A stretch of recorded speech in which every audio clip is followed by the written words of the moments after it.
Всем привет! Сегодня буду делать венок на двери из пшеницы и лаванды.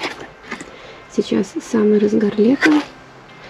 Я решила набрать, пользуясь случаем, на поле пшеничку и сделать веночек.